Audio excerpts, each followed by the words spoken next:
ఏళ్ల క్రితం అండి వనస్థలిపురంలో నేను జనరల్ ప్రాక్టీస్ చేస్తున్న రోజుల్లో, అప్పుడు ఇంకా అంత డెవలప్‌మెంట్ లేదు. చుట్టుపక్కలంతా ఇళ్ళు కడుతున్నారు అప్పటికి. దిట్ ఈస్ ఇన్ 1990.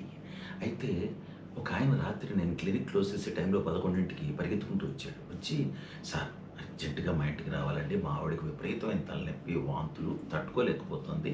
మీరు అర్జెంట్‌గా రావాలంటే" సరే వెంటనే స్కూటర్ స్టార్ట్ చేసి వెనకాల కూర్చోబెట్టుకొని ఆయన్ని 2.5, 3 కిలోమీటర్లండి. అసలక్కడ ఇల్లే లేవు. చివరికి ఏదో 1, 2 ఇళ్ళు కట్టారక్కడ అంతే. అప్పుడే కొత్తగా కట్టారు. సరే వాళ్ళ ఇంటికెళ్ళేప్పటికి హాల్‌లో కూర్చోబెట్టాం. "ఒక్క నిమిషం అండి మా ఆవిడని తీసుకొస్తానని" బెడ్‌రూమ్‌లోకెళ్ళాడు. బెడ్‌రూమ్‌లో వాళ్ళ ఆవిడతో చెప్తున్నారు నాకు వినిపిస్తోంది. "డాక్టర్ గారు సమయానికి దొరికారు. నాకు ఒక్క బండి దొరకలేదక్కడ. ఒక్క స్కూటర్ లేదు. ఒక్క ఆటో లేదు. ఎలా వస్తాను? ఎలా వస్తాను? లక్కీగా ఆయన తెరిచుంది క్లినిక్.